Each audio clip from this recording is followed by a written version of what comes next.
Maka dari itu kami juga mendorong upaya kepada Polres Tangerang Selatan untuk upaya diversi sesuai dengan Undang-Undang Sistem Peradilan Pidana Anak, karena memang ancaman pidananya juga di bawah 7 tahun, sehingga kita berpatok pada aturan tersebut. Semoga upaya diversi itu dapat segera dilaksanakan. Dan kemudian kami tentu menghimbau kepada masyarakat dan teman-teman media semua yang ada di sini untuk tidak mempublikasikan kembali identitas baik anak korban maupun anak berkonflik dengan hukum, karena bagaimanapun trauma yang berkepanjangan tentu akan menanti di diri mereka, dan tentu ini butuh kerjasama kita semua. Dan untuk kasus perundungan, ini adalah alarm keras bagi kita semua yang menyentuh dunia pendidikan dan satuan pendidikan khususnya, dan ini butuh sinergi dan kolaborasi kita bersama untuk melakukan upaya pencegahan dan penanganan supaya kekerasan khususnya perundungan di satuan pendidikan tidak dapat terjadi kembali. Terima kasih atas kerjasama yang baik dari Polres Tangerang Selatan dan UPTD PPA Tangerang Selatan, termasuk juga di sini sudah dilakukan oleh Bapas untuk pendampingan kepada anak berkonflik dan hukum, dan kami harap prosesnya dapat segera dilaksanakan untuk upaya selanjutnya. Terima kasih. Wassalamualaikum warahmatullahi wabarakatuh.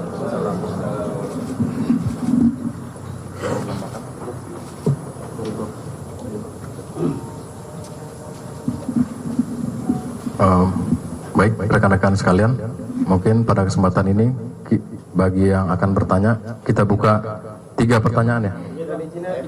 3 pertanyaan dulu. Saya ingin bertanya mengenai kronologis saat kejadian. Apakah korban itu didatangi oleh rombongan geng atau mendatangi satu? Terus kedua, perlakuan hukum terhadap 7 orang yang anak berkonflik dengan hukum itu bagaimana? Yang ketiga, apakah 4 orang tersangka itu langsung ditahan? Satu aja.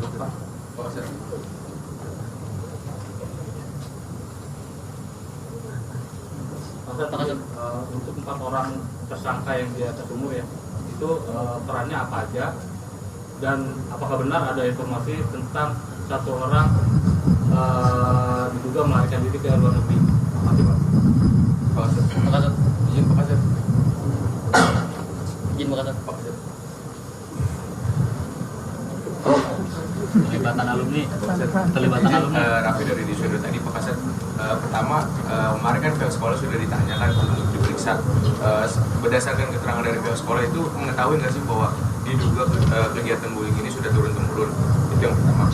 Terus yang kedua, terkait anak artis dari VR itu, apakah masuk di dalam 8 ABH itu?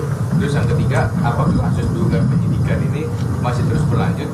Dan masih ada nggak sih potensi penetapan TSK baru atau ABH yang lain? Terima kasih. Kami rasa cukup ya.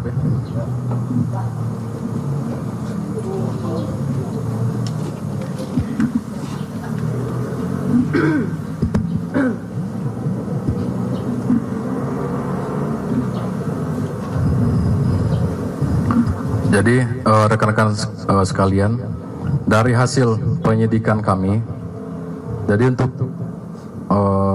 yang motif sementara yang bisa kami simpulkan, yaitu ada 2, yaitu kejadian pada tanggal 2 dan tanggal 13 Februari 2024. Pada tanggal 2, untuk para anak pelaku menjalankan semacam tradisi yang tidak tertulis sebagai tahapan untuk bergabung dalam suatu kelompok. Kemudian pada tanggal 13 Februari 2024, para pelaku melakukan kekerasan diduga karena mendapatkan informasi bahwa korban diduga menceritakan kegiatan tradisi yang terjadi pada tanggal 2 kepada saudara anak korban.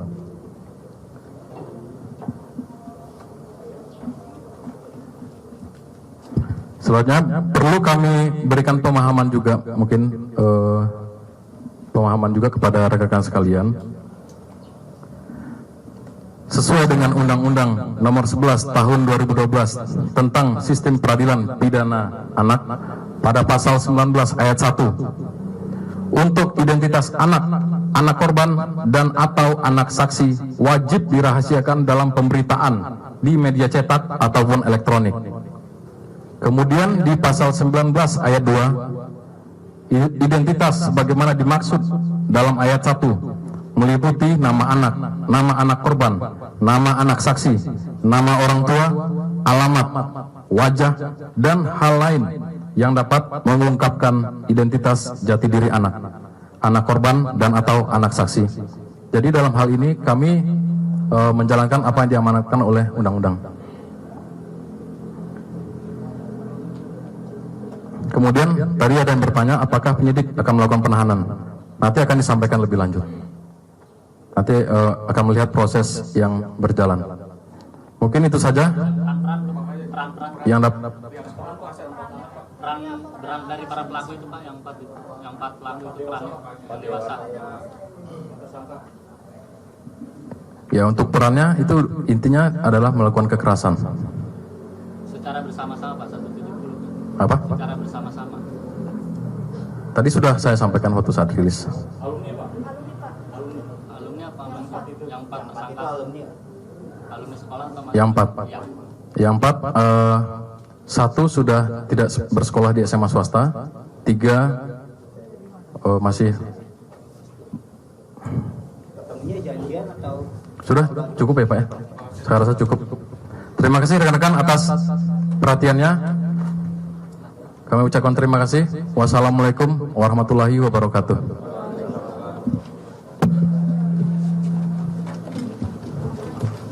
Pembuat video viral aliran sesat yang memperbolehkan tukar pasangan dengan syarat suka sama suka dijemput paksa jajaran Polda Jawa Timur. Pelaku menjalani pemeriksaan lebih mendalam.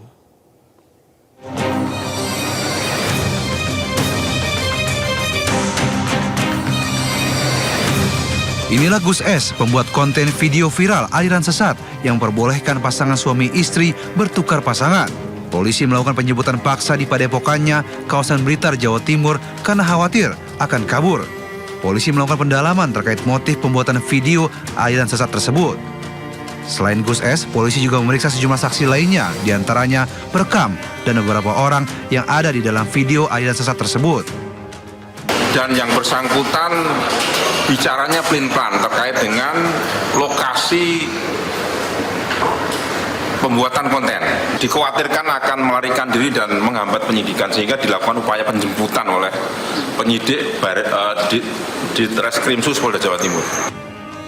Video majelis taklim yang memperbolehkan jemaahnya bertukar pasangan juga menuai kecaman dari Majelis Ulama Indonesia. MUI menilai konten ini sudah mengarah pada pelecehan agama.